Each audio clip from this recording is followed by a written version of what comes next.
जहाँ तक पित्ते की पथरियों की बात है कि न सिर्फ ये है कि वो हमारा लाइफस्टाइल प्रॉब्लम है और ज़ाहिर है आखिरकार जो है ऑपरेशन की तरफ जाना पड़ता है। आज हम आपको इस वीडियो में बताएंगे कि आप किस तरह बग़ैर ऑपरेशन जो है वो पित्ते की पथरियाँ जो है उनसे निजात हासिल कर सकते हैं। न सिर्फ निजात हासिल कर सकते हैं बल्कि एक दोबारा जो है वो बेहतरीन जो ज़िंदगी है वो किस तरह बेहतर तरीके से आप गुजार सकते हैं। तो आइए वीडियो देखते हैं।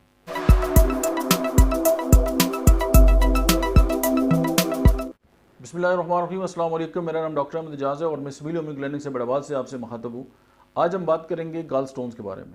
गाल स्टोन या पित्ते की पथरियाँ जो है वो मतलब लाइफस्टाइल के साथ आजकल जो है इसकी जो बहुत सारे जो केसेस हैं वो क्लिनिकली रिपोर्ट हो रहे हैं और इस पे फिर मैंने ये बेहतर समझा कि हम इसको जो आज डिस्कस कर लेते हैं।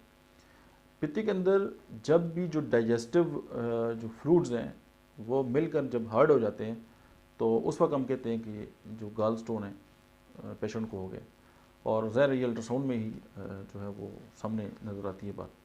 और पित्ता जो है ये नशपाती शक्ल का एक छोटा सा उज़्व है जो दाईं तरफ जो है वो लिवर के पीछे जो है वो वाक़ होता है और लिवर जो है वो जो उसके अंदर जो बाइल्स बनती है वो आखिर जो गाल ब्लैडर जो है उसके अंदर जो है वो स्टोर होती है और फिर वहाँ से जो है वो हमारी स्मॉल जो इंटेस्टाइन है उसमें आके जो डाइजेशन का प्रोसेस है उसमें जो है अपना हिस्सा लेती है।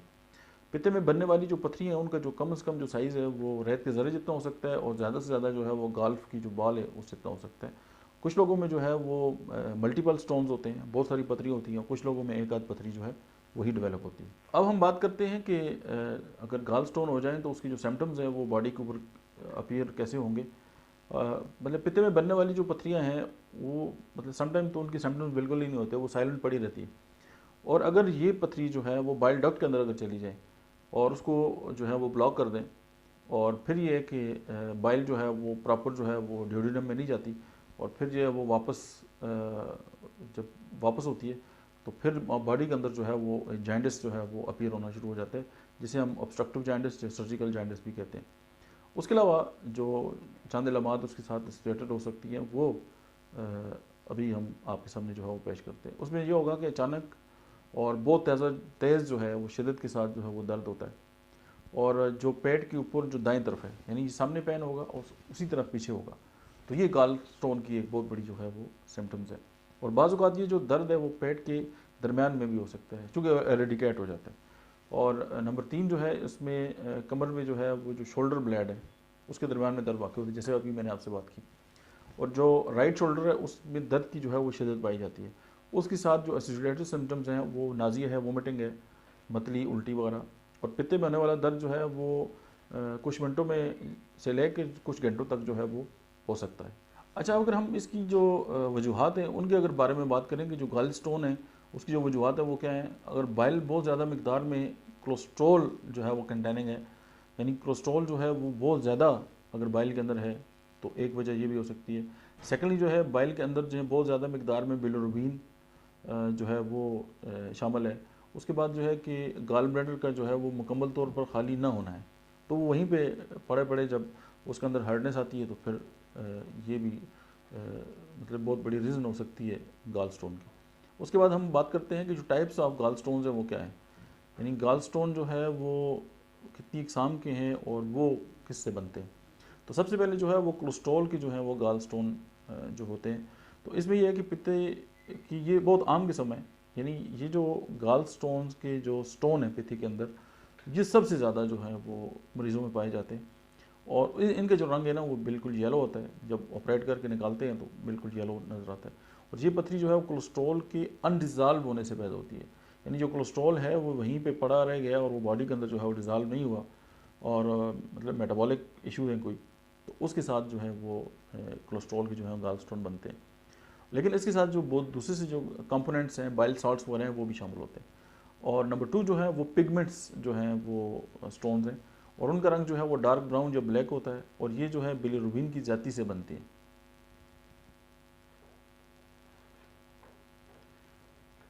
अब हम बात करते हैं कि गाल स्टोन की जो रिस्क फैक्टर्स हैं वो क्या क्या क्या हैं।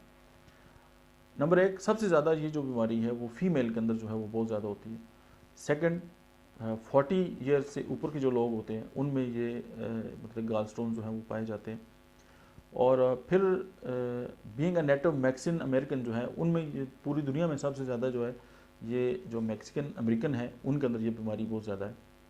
और नंबर 4 जो है वो मोटापा है। 5 प्रेगनेंसी के दौरान चूँकि हार्मोन्स का जो बैलेंस है वो डिस्टर्ब होता रहता है, तो उससे ये है कि ये गॉल स्टोन जो है वो बन सकते हैं।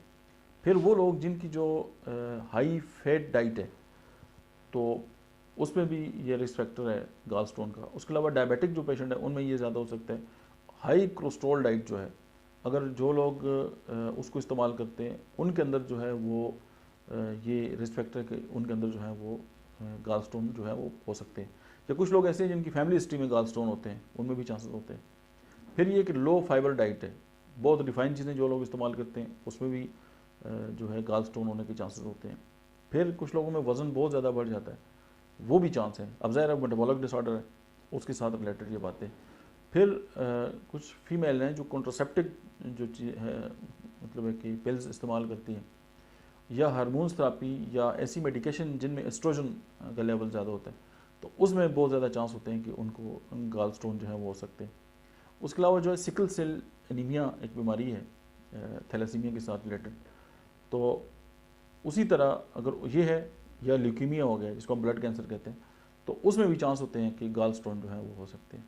उसके अलावा जो क्रॉनिक लिवर डिजीज़ हैं, CLD जिनको हम कहते हैं, लिवर के साथ एसोसिएटेड है, और जैसे हेपेटाइटिस है या और इस तरह की बीमारी है, उसमें भी जो है वो कॉम्प्लिकेशन हो सकती है।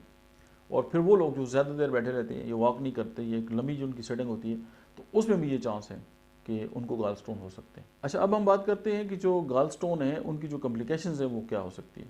अब गॉल स्टोन की जो कॉम्प्लिकेशंस है वो एक तो ये है कि जो है गॉल स्टोन के अंदर जो है वो सोजिश पैदा हो सकती है, तो वो बहुत सीवियर पेन होता है वो।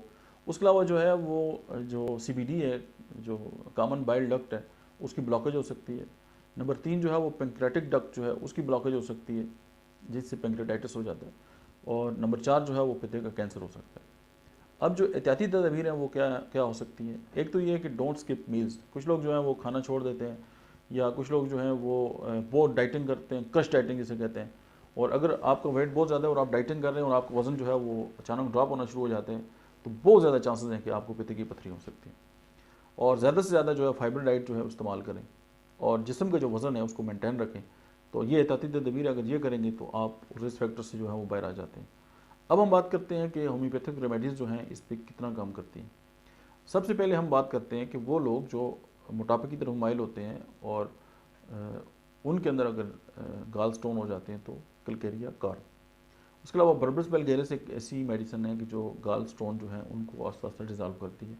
एकोनाइट अगर एक्यूट सिम्टम्स आ गए हैं और बहुत ज़्यादा पेन है, तो उसमें बेलाडोना जो है वो भी सडन जो है इन्फ्लेमेशन अगर जो है वो आ गई है, तो आप उसमें उसको कंसिडर कर सकते हैं। Sulphur is the one of the best medicine. एपर सल्फ टेंडरनेस में है और बहुत ज़्यादा पेन वगैरह है।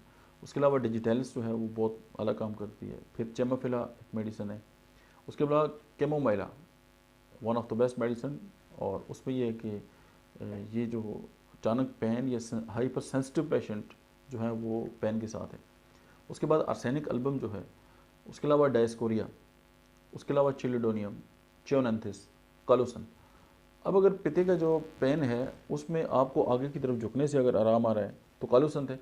अगर आपको पीछे से जो पीछे ऐसे अकड़ने से जो है वो आपको रिलीफ मिल रहा है तो डायस्कोरिया। इसके सिम्टम्स में यही फ़र्क है। China is the one of the best medicine. Personal मेरा जो एक्सपीरियंस है वो ये है कि अगर कलकेरिया कार्ब और चाइना जो है वो 30 पोटेंसी में आप प्रोलॉन्ग इस्तेमाल करें, तो आप हैरान हो जाएंगे कि आपके गॉल स्टोन गायब कहाँ पे हो गए। क्योंकि ये दोबारा जो है वो कोलेस्ट्रॉल को जो हार्डनेस आ गई है दोबारा उसको कोलेस्ट्रॉल में तब्दील करती हैं। और फिर आप ये जानते हैं कि चाइना जो है वो डाइजेशन को मेंटेन रखने की बहुत बड़ी मेडिसिन है।